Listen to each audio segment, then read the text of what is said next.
இரண்டாம் கட்ட தலைவரில் வந்து விஜய் உருவாக்காமல் இருக்காரு, அது சரின்னு நினைக்கிறேன். அப்படிலாம் ஒன்றும் பிரச்சனை இல்லையே. நாம் தமிழர்ல இரண்டாம் கட்ட தலைவர் யார் சொல்லுங்க, ஒரு 4 பேர் பேரை நீங்க சொல்லணும். சொந்தமா ஒரு நபர், ஒரு சித்தாந்தம், ஒரு நபருடைய திறமை, இதை பயன்படுத்தி 8% வந்திருக்கேன், 35 லட்சம் ஓட்டு விழுந்திருக்கேன். அதனால வந்து பிரச்சனை கிடையாது. இவர் இரண்டாம் கட்டத்தில் வந்துட்டு இருக்கிறாங்க, மெதுவா வருவாங்க. இன்னும் இப்ப பாருங்க, ஆனந்த் அவர்கள் டே 1ல இருந்து இருக்கிறார். அவர்கிட்ட ஒரு ஆளுமை உருவாகி வந்து நிக்குது. ஆதவர்ஜுனா அவர்கள் வந்து ஒரு பெரிய அக்ரெசிவான ஒருத்தர். ஜான் ஆரோக்கியசாமி கெட்டிக்காரத்தனமா சிந்திக்கிறார். இன்னைக்கு வரைக்கும் அவரோட ட்ராக் ரெக்கார்ட் சரியா இருக்குது. விஜய் அவர்கள் இன்னைக்கு வரைக்கும் பிளண்டர் பண்ணிட்டார்னு ஒன்றும் சொல்ல முடியல. ஐயா இப்படி ஒரு அபத்தமான டிசிஷன் பண்ணுவியாப்பான்னு சொல்ல. அப்போ அதற்கு பின்னாடி மூளையா செயல்பட்ட ஜான் ஆகிறது is moving the right direction. அதுவும் கரெக்டாக போயிட்டு இருக்காரு. நிர்மல்குமார் ஏடிஎம்கே பிஜேபிலாம் இருந்தவர், அவர் வந்திருக்காரு.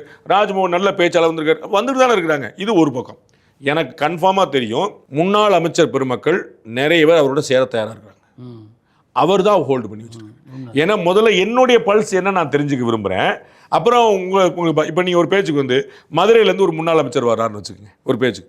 அப்போ வந்து மதுரையில் நாளைக்கு டிவிக்கே நல்லா ஷைன் பண்ணுதுன்னா அது டிவிக்கே உடைய பலமா அவருடைய பலமான்னு தெரியாமல் போயிடும். அப்போ இன்னைக்கு ஒரு தமிழ்நாடு முழுக்க தன்னுடைய பலத்தை சோதிக்கும் போது பின்னாடி இன்னொருத்தர் வரும்போது இவருடைய அப்பர் ஹேண்ட்லேயே டிசிஷன் வந்து இவருடையதாக இருக்கும், கண்டிஷன்ஸ் வந்து இவருடையதாக இருக்கும். அவர்கள் வந்து சேர்ந்துக்கிடுவாங்க.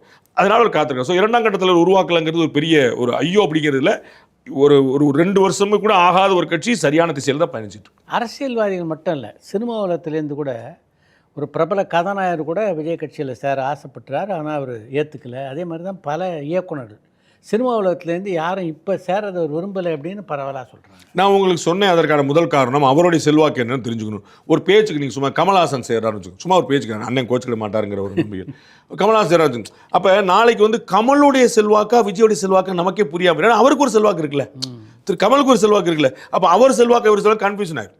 அப்போ இவர் நினைக்கிறேன், நான் முதல்ல என்னுடைய தனி கேமை ஆடிக்கிறேன், அது முதல்ல அதுக்கு என்ன வெயிட்டுன்னு தெரிஞ்சுக்கிறேன், அதன் பிறகு நான் வர்றவங்களாம் சேர்த்துக்கிறேன். இது ஒரு பாயிண்ட். இது வந்து அரசியல்வாதிகளை பொறுத்து. சினிமாக்காரங்களை பொறுத்தளவுக்கு இவரையே சினிமாக்காரங்க தான் விமர்சனம் பண்ணுறாங்க.